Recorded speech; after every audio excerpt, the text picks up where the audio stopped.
Teman-teman, jumpa lagi dengan Awan Chai di sini, Duta Pajak Abal-Abal, pelatih konsultan pajak pertama dan satu-satunya di Indonesia. Sekarang kita mau lanjut ke pengadilan pajak, teman-teman ya. Di mana kita sudah memasukkan gugatan pengadilan pajak kepada KPP ya, KPP Taman Sari yang diduga itu teman-teman ya. By the way, gue disclaimer dahulu ya guys, bahwa isi video ini bukanlah saran profesional konsultan pajak buat Anda semua ya. Jika informasi ini ada yang salah, tolong lu sampaikan di kolom komentar guys. Oke?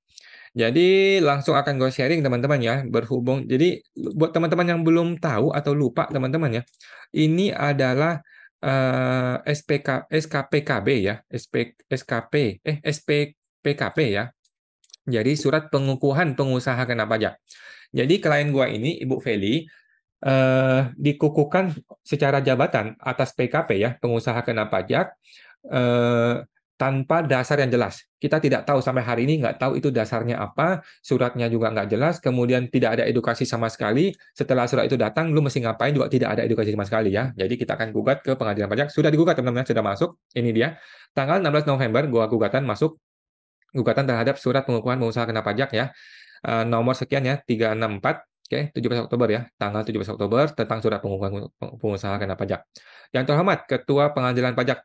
Jadi teman-teman yang mau menggugat ke pengadilan pajak, beginilah caranya, oke? Dan ini tidak sulit ya, tidak sesulit yang anda pikir, karena semua dokumen ini sudah ada legal formalnya di internet ada dan di deskripsi video ini juga sudah ada. Kalau lu mau menggugat orang ke pengadilan, gampang ya, pakai surat yang ini ya, sama formatnya teman-teman ya. Yang terhormat Ketua Pengadilan Pajak, Jalan Hayam Buruk nomor 7, ini Anda boleh kirimkan via offline, juga bisa online. Saran gue online saja teman-teman ya, online saja langsung ke Pengadilan Pajak ke e-tax code ya, e-taxcode.kemenkeu. Yang bertantangan di bawah ini, nama gue, MPWP, jabatan gue adalah kuasa hukum ya, alamat gue, kemudian kuasa hukum dicentang. Nah, untuk pengurus wajib pajak badan, kalau badan ya, kalau bukan badan nggak usah. Nah, selanjutnya disebut sebagai penggugat ya. Kita adalah penggugat, DJP adalah tergugat ya. Kita dia ya. Kita penggugat, dia tergugat ya. Teman-teman ingat ya istilah ini. Mengajukan gugatan terhadap surat pengukuhan pengusaha kena pajak, ini 34 halaman loh ya. Tanggal, nggak apa-apa. Bapak Haris Asar 1.700 halaman pleidoynya dia. Gua ini nggak ada secuilnya dibanding dia teman-teman ya. Untuk mencari keadilan, jangan cengeng.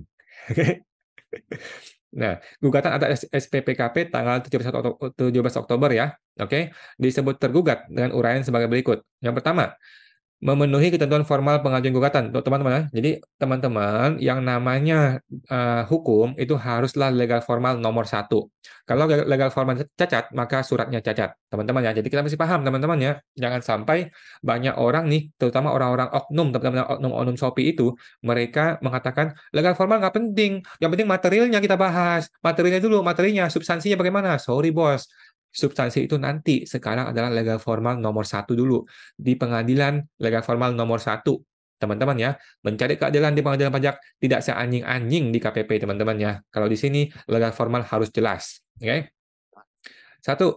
Penggugat mengajukan gugatan berdasarkan ketentuan pasal 23 ayat 2 ya, Undang-Undang Nomor 6, ini adalah KUP. Jadi yang namanya SPPKP lah, STP lah, pokoknya yang bukan SKPKB, yang bukan SKPKB hasil pemeriksaan itu digugatnya ke sini, pasal 23 ayat 2 ya, Undang-Undang KUP. Oke? Atas PKP. Pemenuhan ketentuan pasal 40 Undang-Undang Pengadilan Pajak ya. Jadi di Undang-Undang Pengadilan Pajak pasal 40 disebutkan seperti ini ya. Surat gugatan ini dibuat dalam bahasa Indonesia dan sebagainya dan sebagainya. Nah, 30 hari ya, 30 hari sejak diterima surat pengukuhan ya, dan sebagainya dan sebagainya. Terhadap satu surat pengukuhan adalah diajukan satu gugatan ya. Jadi teman-teman, satu surat itu satu gugatan. Oke, satu nomor, satu gugatan. Teman-teman ya. Jadi kalau lu terima SKPKB itu ada 12 masa atau 12 lembar karena 12 bulan, maka itu 12 gugatan. Nanti akan menjadi 12 sengketa. Paham teman-teman ya maksudnya ya? Paham ya? Oke. Kemudian pemenuhan ketentuan pasal 41 Undang-Undang Pengadilan Pajak bahwa surat gugatan telah ditandatangani oleh NIM nggak perlu, atau bahwa gugatan ditandatangani oleh gue ya, fungsiawan jabatan selaku kuasa hukum wajib pajak ya, yang dibuktikan dengan kuasa khusus nomor 18 tanggal 16 November ya, jika surat gugatan ditandatangani oleh kuasa hukum. Oke, gue tanda tangan ya. Gugatan diajukan dengan disertai alasan-alasan yang jelas ya. Oke, sebagainya akan diuraikan pada bagian selanjutnya. Pada surat gugatan telah dilampirkan salinan keputusan yang digugat. Oke. Demikian surat gugatan itu ya. Oke, bla bla bla bla bla bla. Oke, mengenai objek gugatan ya. Penggugat telah menerima surat pengukuhan pengusaha kena pajak ya, nomor 364. Jadi yang gugat adalah SPPKP jabatan ya. Surat pengukuhan pengusaha jabatan surat pengukuhan pengusaha kena pajak jabatan. Oke, ini kosong. Ini kosong. Nah, mengenai pokok sengketa dan alasan gugatan ya, teman-teman uraikanlah secara jelas mengenai kronologis penerbitan objek yang digugat dan alasan ketidaksetujuan penggugat disertai dengan penjelasan mengenai bukti dan dasar hukum yang berkaitan. Jadi disinilah lu boleh curhat seanjing-anjingnya suka-suka lu, oke? Lu boleh curhat, lu bisa jelaskan semua kronologisnya, semua yang pengen lu tumpahkan, semua semua isi hati lu tumpahkan di sini teman-teman ya, karena hakim akan memutuskan dengan bijaksana, oke? Teman-teman, baca ya, bring back justice. Ini baju baru ya, bring back justice teman-teman ya. Nah, jadi tumpahkanlah semua di sini teman-teman ya. Kalau lu pengen menumpahkan isi hati lu, teman-teman ya. Nomor 1, 13 September terbit SP2DK ya. Teman-teman sudah tahu ya, di video-video gue sebelumnya sudah gue jelaskan ya, ada SP2DK kepada Ibu Feli bahwa telah terdapat bla bla bla, ada kurang setor PPh dan sebagainya. Oke. AR-nya adalah Ibu Indiasi. Kemudian ini adalah datanya, ditemukan ada omset 7,5 M ya, kalau nggak salah ya. 7,6 M. Oke. Kemudian 25 September WP menunjuk kuasa kepada gue ya, sebagai surat kuasa khusus. Oke, ada surat kuasanya, sudah gue sampaikan. Oke. Kemudian tanggal 25 sampai 27 September, kuasa WP berkomunikasi dengan AR sebagai berikut. Oke, gua ngomong sama AR-nya, si oknum teman-teman ya. Nah, ini dia. Oke, sudah gue sampaikan. Sudah gue sampaikan berkali-kali di video gue sebelumnya, teman-teman ya. Nah, jadi gue tuh meminta angka 7,6 miliar ini detailnya bagaimana ya, detail rinciannya bagaimana Bu ya, data apa saja ya, detail hitungan-hitungannya bagaimana ya, semuanya kita pengen minta. Oke, tetapi beliau tidak menjelaskan sampai hari ini ya, beliau tidak menjelaskan apa isi suratnya, apa isi detailnya atas data tersebut ya. Jadi kita menduga data ini palsu. Kita hanya menduga teman-teman ya. Nanti kita buktikan di pengadilan. Data itu palsu atau tidak palsu. Oke. Nah, ini WA-nya lagi. Silakan teman-teman dibaca lah ya. Intinya Intinya beliau memutuskan komunikasi dengan gua, oke? Padahal mereka ini makan gaji dari uang rakyat ya, teman-teman ya. Mereka makan gaji dari uang rakyat, oke? Akhirnya karena gua tidak digubris, tidak dibalas lagi, gua mengadukan orang ini dan gua minta kartu pegawai negerinya tidak dikirim teman-teman ya, oke? Dan gua sudah mengadukan dan tidak digubris pengaduan juga, oke? Dapat dilihat dari surat SP2DK dan komunikasi chatting dengan WhatsApp bahwa pejabat KPP tidak pernah memberikan data dan bukti yang jelas rinci detail atas temuannya, padahal WP sudah meminta bukti tersebut ya. Hingga saat ini, SP2DK ini tidak pernah diketahui tidak lanjut dan hasil akhirnya bagaimana. WP maupun kuasa WP tidak mendapatkan komunikasi lebih lanjut teman-teman ya. Nggak jelas nih teman-teman ya. Tidak ada LHP-nya, tidak ada surat closing-nya dan bagaimana ya. Tiba-tiba muncul surat perintah pemeriksaan resmi tanggal 3 Oktober, teman-teman ya.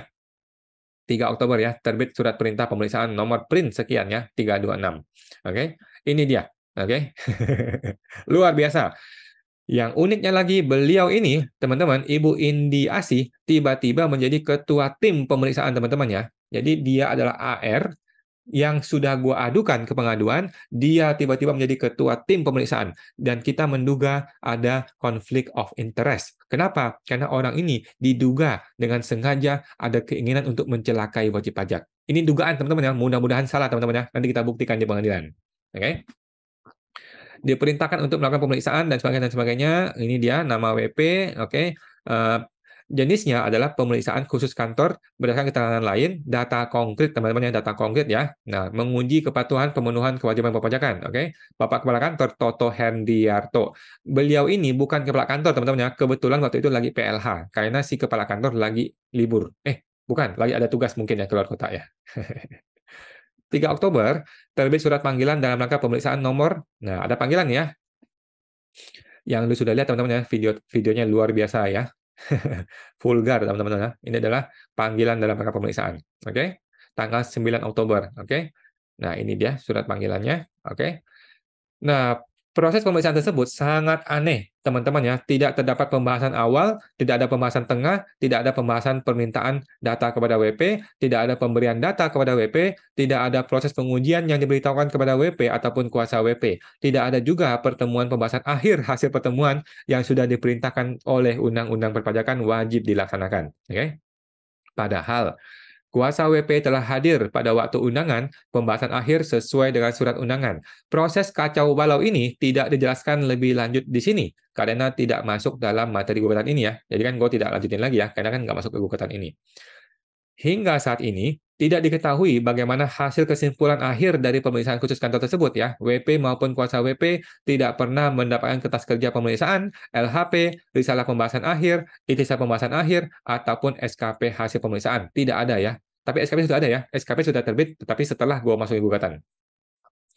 17 Oktober, tiba-tiba terbit surat pengukuhan pengusaha kena pajak. Wih, kok bisa? Ya bisa lah, suka-suka dia. Oke, hanya satu lembar surat saja, tidak ada lampiran apapun ya. Surat ini diterima WP tanggal 21 Oktober melalui pengiriman kurir pos ya. Berikut SPPKP-nya. Ini teman-teman ya, ini SPPKP-nya yang sudah gue sampaikan di video gue sebelumnya ya. Udah, gini doang. Teman-teman, gini doang. Luar biasa KPP teman-teman ya, luar biasa KPP ini. Pada SPPKP ini tidak terdapat informasi, data, fakta, bukti seperti berikut ini. Pertama, apakah data atau bukti yang melatar belakangi terbitnya SPPKP ini? Apa, Bos? Apa? Oke, teman-teman, bring back justice. Apa? Lu bikin surat, ada dasarnya dong. Dasarnya apa? Supaya wajib pajak tidak bingung, lu harus lampirkan di sini. Itu pendapat pribadi gua. Oke, nanti kita buktikan di pengadilan. Oke. B, apa dasar pengujian atas data? Jadi yang pertama kan ada data dan bukti. Yang kedua, data dan bukti itu perlu diuji dong. Apa dasar pengujian atas data dan bukti tersebut yang nantinya menyebabkan terbitnya SPPKP ini? Maksud saya adalah pengujian seperti pemeriksaan resmi atau pengujian akademis lainnya yang telah memiliki ketetapan hukum yang mengikat. Oke? Kami menduga penerbitan SPPKP ini tidak berdasarkan data dan atau bukti DJP yang jelas, melainkan memanfaatkan kewenangan sepihak DJP sewenang-wenang saja menerbitkan SPPKP berdasarkan asumsi subjektif. Oke, teman-teman penonton video ini, coba deh lu memberikan pendapat lu. Bagaimana menurut lu? Apakah ini sewenang-wenang atau tidak? Apakah tepat dia memberikan SPPKP tapi tidak dikasih tahu dasar buktinya apa, datanya apa? Apakah tepat dia tidak memberikan dasar pengujian atas data dan bukti tersebut, tiba-tiba kita di PKP-kan secara jabatan? Boleh nggak teman-teman? Menurut lu gimana? Edukasi.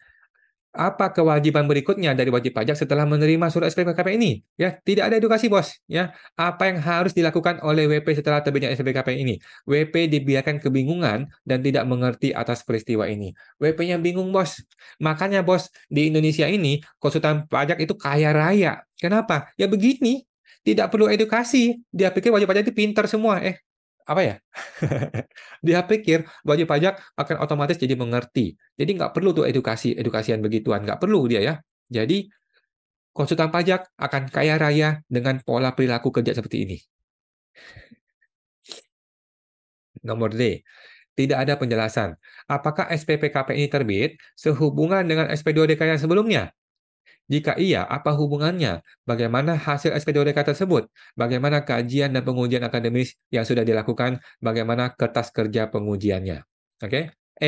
Tidak ada penjelasan. Apakah SPPKP ini terbit berhubungan dengan komunikasi chatting antara kuasa WP dengan AR tanggal 25 dan 27 September? Jika iya, apa hubungannya? Oke, bagaimana kajian dan pengujian akademisnya? Bagaimana kertas kerja pengujiannya?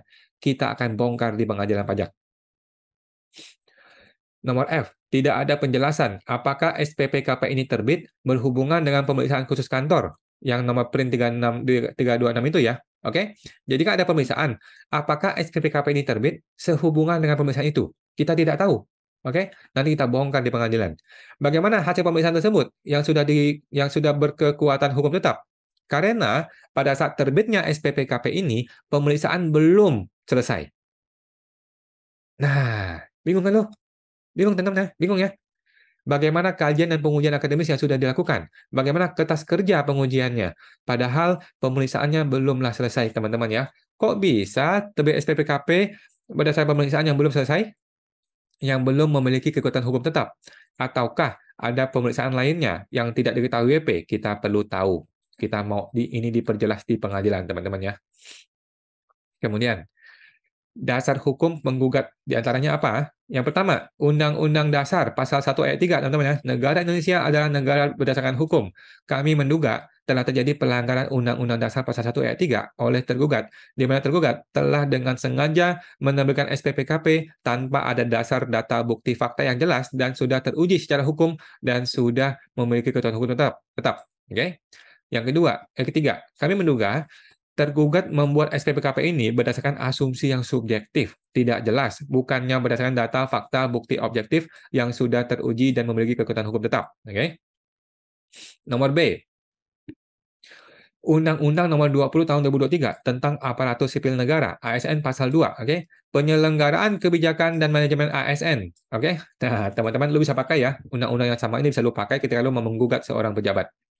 Penyelenggaraan kebijakan pemerintah, kebijakan dan manajemen ASN berdasarkan pada asas pertama, kepastian hukum, dua, profesionalitas, oke, dan sebagainya. Nomor 6, netralitas. Nomor 7, akuntabilitas. Nomor 9, keterbukaan. Oke, kami menduga telah terjadi pelanggaran asas ASN kepastian hukum karena wajib pajak tidak mendapatkan kepastian hukum atas data dan bukti atas terbitnya SPPKP ini. Jadi sudah dilanggar, teman-teman ya. Hukum sudah dilanggar, terang benderang, teman-teman ya. Tidak ada kepastian hukum, tidak ada kejelasan dalam surat SPPKP tersebut. Kami menduga telah terjadi pelanggaran asas ASN profesionalitas ya, karena pejabat DJP telah bertindak tidak profesional dengan banyaknya keanehan dan tidak jelasnya surat SPPKP ini. Kemudian, kami menduga telah terjadi pelanggaran asas ASN netralitas, teman-teman, netral, dia nggak netral, menurut gua, teman-teman ya, karena tergugat cenderung tidak netral, melainkan ada upaya sengaja dan sewenang-wenang dalam melaksanakan kewenangannya secara subjektif dan tidak netral. Ini hanyalah dugaan, teman-teman ya, hanyalah dugaan, nanti kita akan buktikan di pengadilan. Kami menduga telah terjadi pelanggaran asas ASN akuntabilitas karena ASN tergugat tidak dapat mempertanggungjawabkan secara akuntabel terhadap keputusan surat ini. Terbukti dengan tidak adanya sama sekali data fakta bukti yang jelas berdasarkan pengujian akademis yang berkekuatan hukum tetap. Oke, lanjut. Undang-Undang Nomor 20 Tahun 2023, teman-teman, masih sama ya, tentang aparatur sipil negara. Pasal 4 Ayat 2 huruf A. Nilai ASN dijabarkan dalam Kode Etik dan Kode Perilaku ASN sebagai berikut. A. Berorientasi pada pelayanan, yaitu komitmen memberikan pelayanan prima demi kepuasan masyarakat, meliputi memahami dan memenuhi kebutuhan masyarakat, ramah, cekatan, solutif, dan dapat diandalkan. Dan 3. Melakukan perbaikan tiada henti. Why, kata-katanya undang-undang manis bagaikan puisi ya. Kami menduga ASN tergugat dengan sengaja tidak berorientasi kepada pelayanan prima demi kepuasan masyarakat, tidak memahami dan memenuhi kebutuhan masyarakat, yaitu kebutuhan terhadap transparansi, kebutuhan terhadap dasar hukum yang jelas, kebutuhan terhadap data, fakta, bukti yang rinci, detail, jelas, dan teruji secara akademis, serta memiliki kekuatan hukum tetap. ASN tergugat juga tidak berperilaku ramah, teman-teman ya, tidak solutif dan tidak dapat diandalkan. Terbukti dengan kebingungan dari wajib pajak setelah menerima surat SPKP tersebut ya, tidak ada edukasi apapun loh kepada kita semua ya. Padahal surat SPKP itu akan memiliki dampak konsekuensi hukum terhadap wajib pajak diantaranya dan tidak terbatas pada sanksi bunga denda pajak. Oke? Kemudian, undang-undang yang sama, pasal 4 ayat 2 huruf B nomor 3. Nilai dasar ASN dijabarkan dalam Kode Etik dan Kode Perilaku ASN sebagai berikut. B. Akuntabel, yaitu bertanggung jawab atas kepercayaan yang diberikan, teman-teman ya.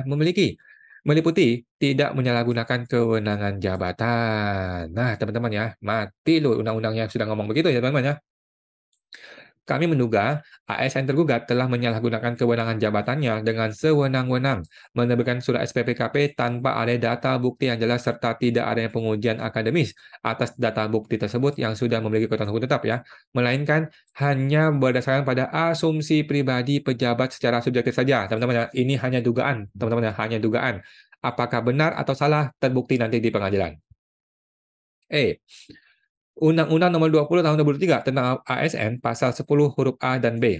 Pegawai ASN berfungsi sebagai A. Pelaksana kebijakan publik, yang B. Pelayan publik, teman-teman ya. Kita baca ulang biar lu paham. Pegawai ASN berfungsi sebagai pelaksana kebijakan publik dan pelayan publik, bukan pelayan kepala kantor, teman-teman ya. Nah, kami menduga ASN tergugat telah melanggar pasal 10 ini dengan tidak melaksanakan kebijakan publik secara tepat sesuai prosedur, tetapi justru telah terjadi pelanggaran prosedur penetapan SPPKP ini karena tidak berdasarkan bukti yang jelas melalui pengujian akademis yang berkekuatan hukum tetap. Fungsi pejabat ASN tergugat sebagai pelayan publik juga telah runtuh dan tidak diindahkan sama sekali. Bukannya melayani, tetapi telah berubah fungsi menjadi menghakimi tanpa dasar yang jelas. Lanjut, Undang-Undang Nomor 20 Tahun 2023 tentang ASN pasal 11 huruf A. Ini ada 34 halaman, teman-teman ya. Kita nggak mau kalah sama Haris Ashar ya. Beliau aja setengah mampus memperjuangkan keadilan. Nggak apa-apa, teman-teman ya. Kita, siapalah kita ini ya. Kita mesti bercermin dan berguru pada Bapak Haris Ashar ya. The new Munir. Undang-Undang Nomor 20 Tahun 2023 tentang Aparatur Sipil Negara ASN pasal 11 huruf A. Pegawai ASN bertugas A. Melaksanakan kebijakan publik. Kebijakan publik, teman-teman, bukan kebijakan bapak lu ya, bukan kebijakan bapaknya dia, bukan ya, tetapi kebijakan publik yang dibuat oleh pejabat pembina kepegawaian sesuai dengan ketentuan peraturan perundang-undangan, teman-teman, sesuai dengan ketentuan perundang-undangan. Nggak boleh bikin aturan sendiri, teman-teman, ya, nggak boleh. Ya. Kami menduga telah terjadi pelanggaran prosedur kebijakan publik yang sudah dibuat untuk dilaksanakan sepenuhnya oleh ASN tergugat dalam peraturan perundang-undangan. Terbukti dari tidak adanya transparansi atau kejelasan terhadap dasar data bukti ataupun pengujian akademis berkekuatan hukum tetap atas terbitnya SPPKP ini, teman-teman ya. Terbukti pula dari tidak adanya edukasi atau penjelasan rinci mengenai tata cara dan prosedur. Oke, teman-teman ya, yang sudah dilakukan atau akan dilakukan sehubungan dengan terbit SPPKP ini. Jadi, ketika dia terbitnya SPPKP, dia harus kasih tahu kita semua tata cara dan prosedurnya seperti ini. Langkah-langkah kami sudah lakukan adalah seperti ini, sehingga lu pantas kena PK jabatan. Oke, itu harus dituangkan supaya jelas. Itu adalah perintah undang-undang, bukan kata-kata gue ya, perintah undang-undang. Oke. Undang-Undang Nomor 20 Tahun 2023 tentang ASN pasal 24 angka 1 huruf B. Pegawai ASN wajib menaati ketentuan peraturan perundang-undangan. Waduh, sudah jelas, teman-temannya sudah jelas ya. Pegawai ASN wajib menaati ketentuan peraturan perundang-undangan. Apalagi yang kurang jelas, guys. Oke. Kami menduga pejabat ASN tergugat telah melanggar peraturan perundang-undangan termasuk Undang-Undang Nomor 20 Tahun 2003 tentang ASN, teman-teman ya. Terbukti dengan tidak ada kejelasan tata cara prosedur penetapan SPPKP yang seharusnya dikomunikasikan terlebih dahulu dengan wajib pajak serta diedukasi kepada wajib pajak. Oke. PP nomor 53 tahun 2010 tentang disiplin pegawai negeri sipil pasal 3. Setiap PNS wajib 4.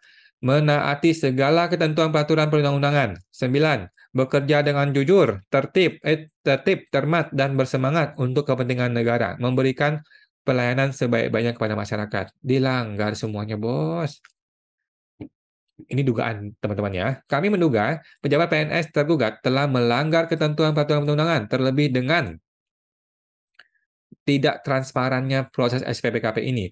Tidak ada komunikasi sama sekali dengan wajib pajak, tidak ada proses pengujian akademis yang dilakukan dan telah berkekuatan hukum tetap. Oke, kami menduga pejabat ASN PNS tergugat tidak bekerja dengan jujur dan tidak cermat, teman-teman ya.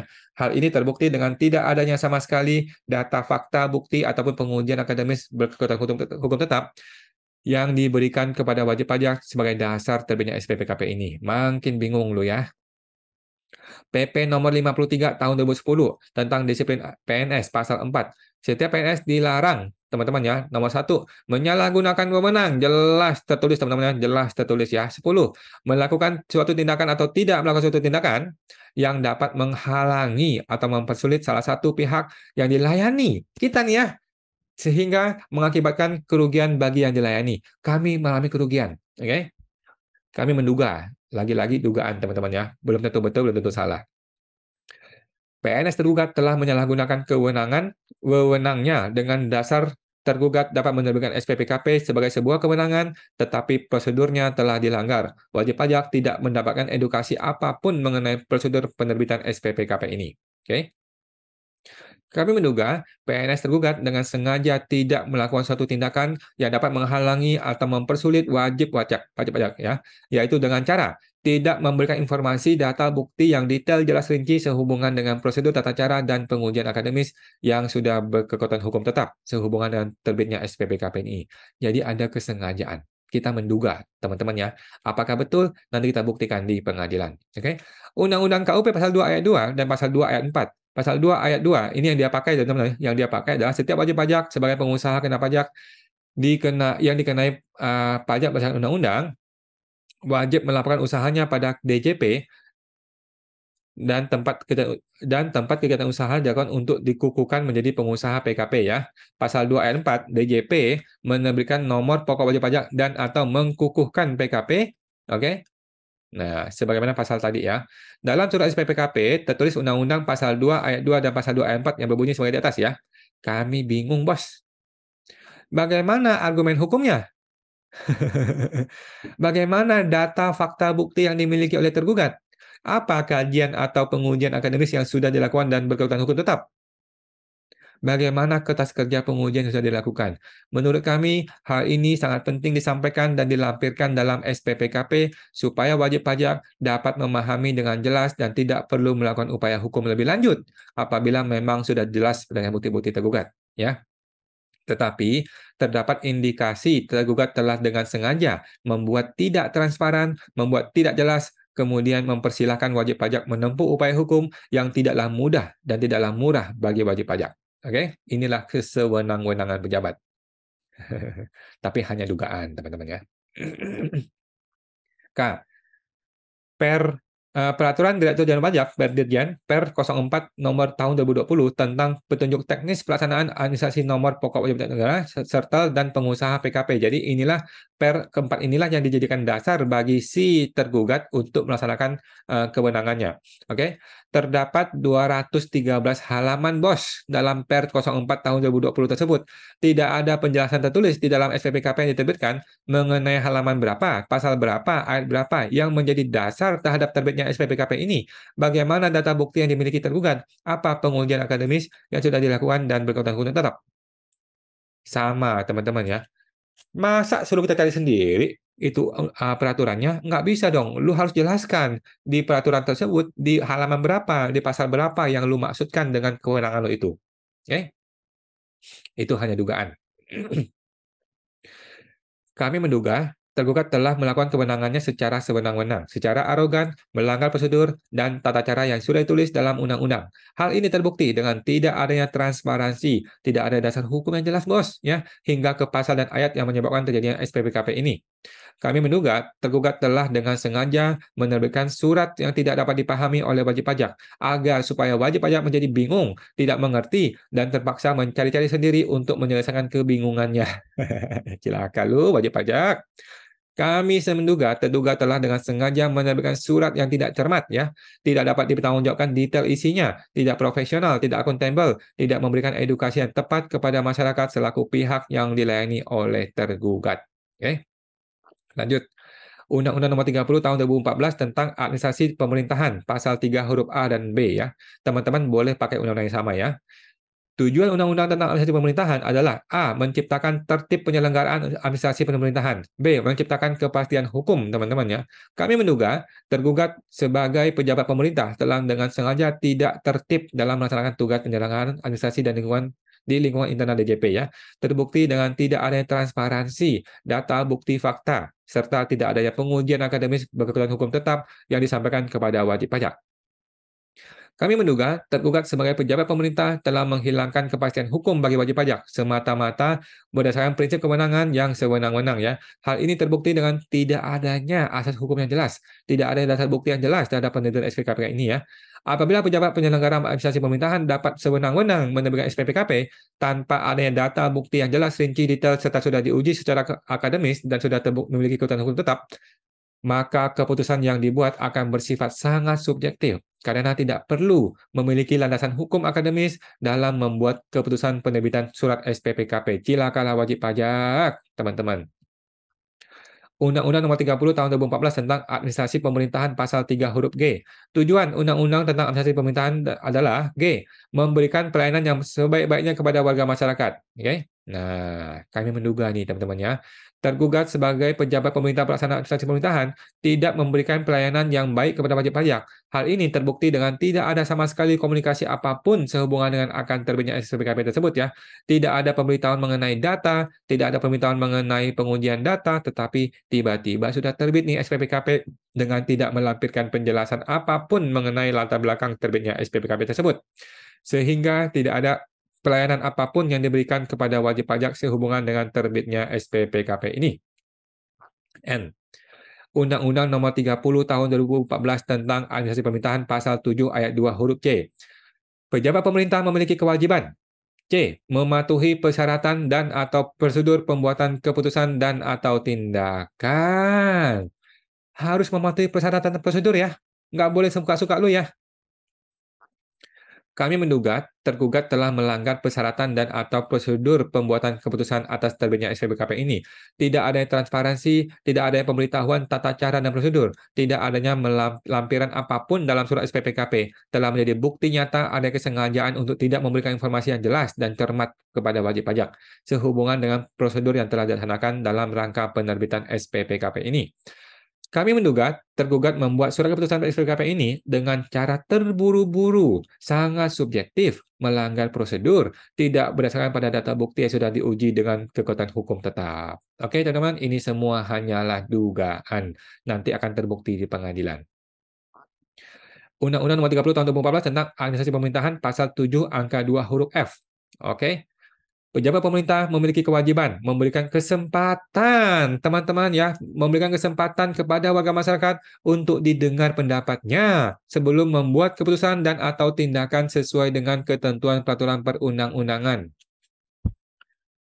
Bring back justice. Bring back justice. Bring back justice. Gue baca lagi teman-teman ya. Pejabat pemerintah memiliki kewajiban memberikan kesempatan kepada warga masyarakat untuk didengar pendapatnya sebelum membuat keputusan dan atau tindakan sesuai dengan ketentuan peraturan perundang-undangan. Teman-teman, kami menduga tergugat telah dengan sengaja melanggar pasal 7 ayat 2 huruf F ini dengan tidak memberikan kesempatan kepada apapun kepada wajib pajak untuk memberikan pendapatnya sebelum membuat keputusan surat SPPKP ini. Ya, terkesan tergugat tidak mau mendengarkan suara warga masyarakat atau wajib pajak ya selaku orang yang dilayani oleh tergugat dalam tugas jabatan administrasi pemerintahannya. Suka-suka dia aja itu orang ya, luar biasa ini oknum teman-teman ya. Suka-suka dia aja, nggak perlu tuh mendengarkan argumen dari si wajib pajak. Kalau nggak suka dengan keputusan kami, silakan gugat ke pengadilan. Gitu aja kan, argumen dia kan. Enak bener lu. Sorry bos, nggak begitu ya perintah undang-undang ya. Perintah undang-undang sudah tertulis dengan jelas ya, harus memberikan kesempatan kepada masyarakat untuk didengar dulu pendapatnya sebelum membuat keputusan. Ini sudah dilanggar prosedurnya. Lanjut, Undang-Undang Nomor 30 Tahun 2014 tentang Administrasi Pemerintahan Pasal 9 Angka 3. Oke? Badan atau pejabat pemerintah dalam menetapkan atau melakukan keputusan wajib teman-teman ya mencantumkan atau menunjukkan ketentuan peraturan perundang-undangan yang menjadi dasar kewenangan dan dasar dalam menetapkan dan atau melakukan keputusan dan atau tindakan. Sudah jelas guys ya, tetapi masih dibikin bingung ya. Kami menduga tergugat dengan sengaja tidak memberikan dasar hukum peraturan yang jelas, rinci, detail, dan cermat sehubungan dengan terbitnya SPPKP ini ya. Hal ini terbukti dengan dasar hukumnya hanya secara umum saja. Enak bener lu. Dasar hukum diberikan secara umum, dituliskan dalam surat keputusan ya. Ada 230 halaman, Bos, per Dirjen per 4 tahun 2020 itu tentang petunjuk teknis pelaksanaan NPWP dan PKP. Enak benar lo begitu ya. Tetapi tidak ada penjelasan apapun mengenai pasal dan ayat berapa yang dimaksudkan. Enak benar lo begitu, pejabat bos. Hal ini menyebabkan ketidakjelasan atas terbitnya surat keputusan SPPKP tersebut. Oke, teman-teman. Ini sudah 1 jam lebih teman-teman ya. Gua hentikan sampai di sini dan kita akan bikin video berikutnya. Kita mulai dari huruf Q teman-teman ya. Kan tadi sudah huruf P ya. Huruf P sudah selesai. Huruf Q akan kita lanjutkan di video berikutnya teman-teman ya. Apakah susah mencari keadilan? Jawabannya tidak segampang itu, tetapi tidak sesusah itu, teman-teman. Teman-teman tinggal mengcopy paste dasar hukum yang sudah gue bikin ini, teman-teman ya. Yang sudah gue bikin ini tinggal lu copy paste aja kalau lu mau mencari kepastian hukum dan keadilan, teman-teman ya. Mencari keadilan di pengadilan pajak tidak seanjing-anjing di KPP, teman-teman ya. Kenapa? Karena di sini semua argumen lu akan dipertimbangkan oleh hakim yang bijaksana. Semua dasar hukum lu akan dipertimbangkan oleh hakim yang bijaksana. Tidak suka-suka hati dia, seperti gitu, teman-teman ya. Oke. Oke, teman-teman. Itu untuk hari ini dan kita akan lanjutkan di video berikutnya. Sampai jumpa lagi.